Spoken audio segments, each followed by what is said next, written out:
नमस्कार दोस्तों, मैं doctor Sharad Gupta, M D general medicine, consultant physician, laboratologist. दोस्तों, आज हम बात करेंगे healthy diet for healthy heart and its association with blood pressure. जब भी हम बात करते हैं ब्लड प्रेशर की, सबसे पहला सवाल मन में यही आता है कि नॉर्मल ब्लड प्रेशर रीडिंग्स कितनी होनी चाहिए। दोस्तों, ये हमें समझना होगा कि नॉर्मल रीडिंग्स क्या होती हैं। हमारे शरीर में ब्लड प्रेशर की मात्रा बढ़ती और घटती रहती है, ये एक समान कभी भी नहीं रहती। हमारी इनएक्टिविटीज़ के हिसाब से ये ऊपर नीचे होती है। जैसे कि अगर हम सो रहे हैं तो हमारा शरीर का ब्लड प्रेशर कम होगा, और अगर हम कुछ काम कर रहे हैं, कुछ मेहनत का काम कर रहे हैं, तो हमारा ब्लड प्रेशर बढ़ जाएगा। इसलिए हम जब भी ब्लड प्रेशर रीडिंग्स की बात करते हैं, उस नॉर्मल रीडिंग्स की बात करते हैं, तो हम एवरेज रीडिंग की बात करते हैं, जो होती है 110 से 130 तक सिस्टोलिक ब्लड प्रेशर, जो कि ऊपर वाला होता है आमतौर पर। 70 से 90 डायस्टोलिक ब्लड प्रेशर, जो नीचे वाला होता है आमतौर पर। दोस्तों, ब्लड प्रेशर अपने आप में कभी भी किसी वार्निंग साइंस के साथ नहीं आता। हो सकता है महीनों तक हम ब्लड प्रेशर का शिकार हों, हमारा ब्लड प्रेशर कई महीनों से बढ़ा हुआ चल रहा हो, लेकिन हमें तब तक नहीं महसूस होता जब तक हमारे शरीर के किसी हिस्से में कोई तकलीफ नहीं होती या शरीर का कोई अंग ग्रसित नहीं होता। आमतौर पर कई बार मेडिकल चेकअप्स में, कैंप्स में ब्लड प्रेशर बढ़ा होना पाया जाता है, या अचानक से बने हुए सरदर्द के जब हम इलाज के लिए जाते हैं तब हमें ब्लड प्रेशर बढ़ा होने लगता है। अचानक से घबराहट होनी चालू हो गई, धड़कन बढ़नी चालू हो गई, तब महसूस होता है कि शायद ब्लड प्रेशर में उतार चढ़ाव आ रहा है। हाई ब्लड प्रेशर कई प्रकार से दिल एवं दिमाग से संबंधित बीमारियों का कारण है, जैसे कि stroke, heart failure, heart attack, kidney failure इत्यादि। यह सच है कि आज दुनिया में हार्ट की प्रॉब्लम्स इंसानी मृत्यु दर का नंबर 1 कारण बन चुकी है।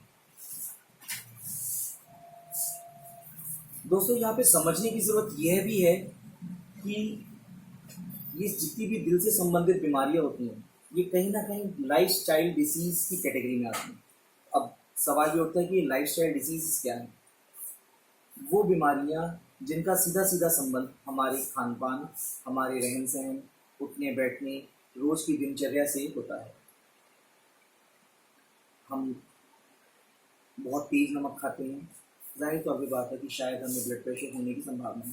हाई बीपी रहता है, हम तेल तली हुई चीज़ें ज़्यादा खाते हैं, शुगर होने के चांसेस, हार्ट प्रॉब्लम्स होने के चांसेस बढ़ जाते हैं। स्मोकिंग ज़्यादा करते हैं, लंग प्रॉब्लम्स होने के चांसेस, हार्ट प्रॉब्लम होने के चांसेस बढ़ जाते हैं। वहीं हम शराब का सेवन ज़्यादा करते हैं तो लीवर प्रॉब्लम होने के चांसेस, उसी दौरान ब्लड प्रेशर बढ़ने के चांसेस बढ़ जाते हैं।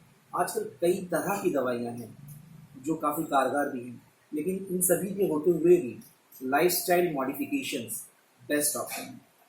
अब लाइफस्टाइल मॉडिफिकेशंस क्या है? जैसे कि मैंने समझाया, लाइफस्टाइल डिसीज़ या लाइफस्टाइल मॉडिफिकेशंस वो कैटेगरीज हैं जिसे हमारा खान पान, हमारा रहन सहन और हमारे काम दिनचर्या निर्भर करता है। खाने में नमक कम रखना है, टेबल सॉल्ट का इस्तेमाल कम से कम है।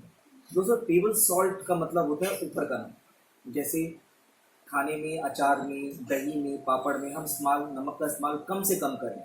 जितना हम नमक लेते हैं उसकी मात्रा को घटा दें। यहाँ हम जब नमक की बात कर रहे हैं तब हम बात कर रहे हैं सोडियम सॉल्ट्स की।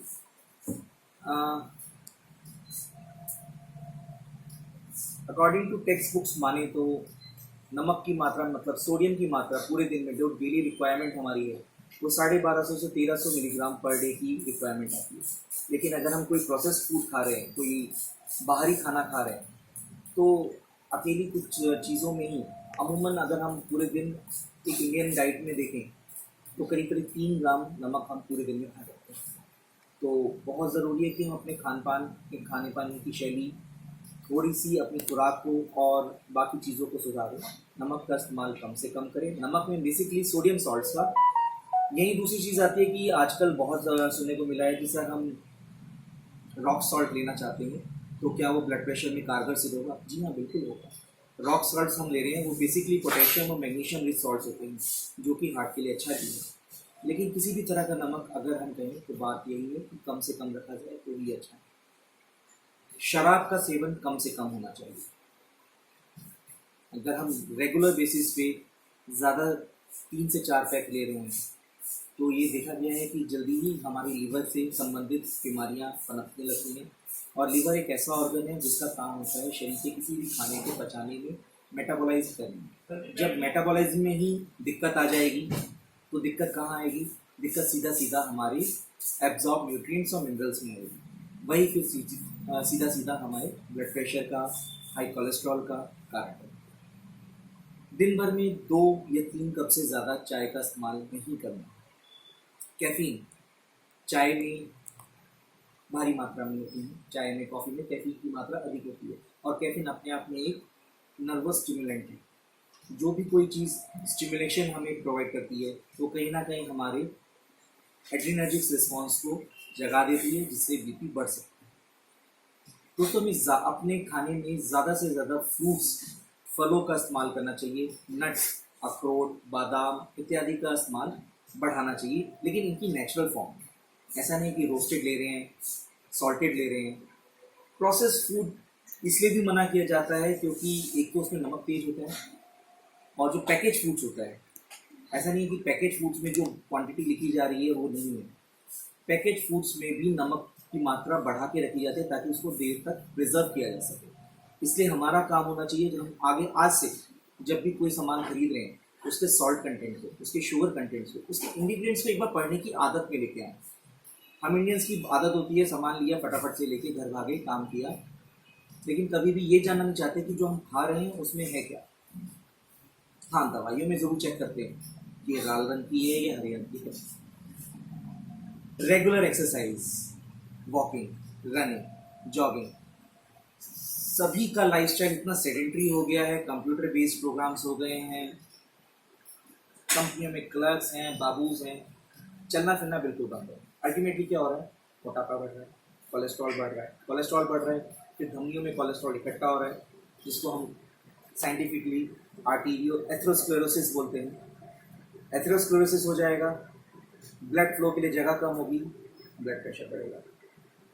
इसको इस तरह से समझा जा सकता है, जैसे पानी लेते हैं, हम पानी का पाइप लेते हैं, जब शुरू में होता है बहुत सॉफ्ट होता है, लेकिन जैसे जैसे वो वेयर एंड टेयर होता रहता है, उसमें पानी का बहाव बना लेते हैं, धूप में रहता है, तो वो सख्त हो जाता है। हमारी धमनियाँ भी उसी तरह से सख्त होना चालू हो जाती हैं। अगर अंदर उसकी कीचड़ जम रही है, मतलब कि लिपिड की, कोलेस्ट्रॉल की मात्रा जम रही है, तो एथेरोस्क्लेरोसिस। सख्त हो गई तो आर्टीरियोस्क्लेरोसिस। दोनों ही कंडीशंस में जो पानी अंदर से फ्लो कर रहा है वो उसकी दीवारों पे ज़्यादा प्रेशर एक्सर्ट करना पड़ रहा है उसको। यही वो ब्लड प्रेशर होता है जब हम कफ बांध के मेजर करते हैं। दोस्तों, ये तो थे कुछ हमारे लाइफस्टाइल डाइटरी मॉडिफिकेशन जो हम कर सकते थे अपने ब्लड प्रेशर को कंट्रोल करने में। दुनिया भर में ब्लड प्रेशर को कंट्रोल करने के लिए 2 तरह के डाइटरी अप्रोचेस को अपनाया गया है, डैश और मेडिटेरेनियन डाइट। डैश डाइट क्या होती है? जैसे कि नाम से ही पता चलता है, dietary approach to stop hypertension. और दूसरी होती है मेडिटेरेनियन डाइट। डैश डाइट में अगर देखा जाए तो सभी, ये एक ऐसी डाइट है जो सभी सही मात्रा में अलग अलग चीज़ों को खाने की सलाह देती है बीपी और हार्ट को कंट्रोल करने के लिए।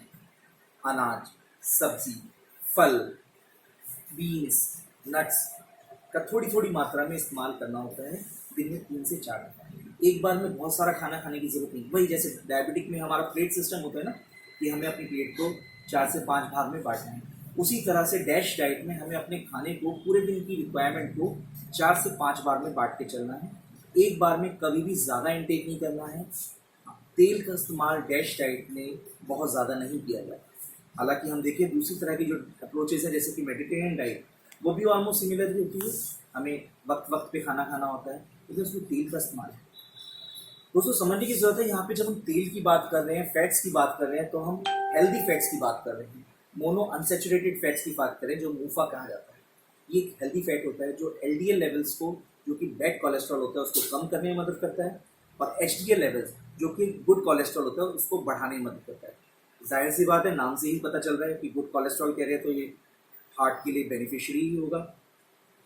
बादाम, अखरोट, हर तरह के नट्स मोनोसेचुरेटेड, अनसेचुरेटेड फैटी एसिड से भरपूर होते हैं। दोस्तों, आगे इतना ही कहना चाहूँगा कि हेल्दी डाइट, ईटिंग प्लान्स बहुत सारे अवेलेबल है मार्केट में, गूगल पे आप सर्च करने बैठोगे ढेरों तरह के डाइट प्लान्स आ जाएंगे। बट किसी भी डाइट प्लान को फॉलो करते हुए हमें सबसे पहले तो अपने एक लाइफस्टाइल को दिशा देनी होगी। हमें अपनी रहने की पूरी दिनचर्या को थोड़ा सा व्यवस्थित करना होगा। ऐसा नहीं कि हम किसी भी वक्त खाना खा रहे हैं, किसी भी वक्त सो रहे हैं। समय से सोना है, समय से उठना है, समय से नाश्ता करना है, समय से दोपहर का खाना करना है, व्यायाम एक्सरसाइज ज़रूर करना है। देखो खाते रहोगे, फ्यूल तो देते रहे, मशीन चलाएंगे नहीं, अल्टीमेटली क्या होगा, ओवरफ्लो हो जाएगा। ओवरफ्लो नहीं होगा तो कहीं ना कहीं चोक हो जाएगा, और यही चोक और ओवरफ्लो हमारी साइंटिफिक टर्म्स में स्ट्रोक कहा जाता है। तो friends, take home message should be healthy balance diet बहुत इंपॉर्टेंट है, ना सिर्फ पोषण के लिए बल्कि हार्ट प्रॉब्लम्स और ब्लड प्रेशर को रोकने के लिए।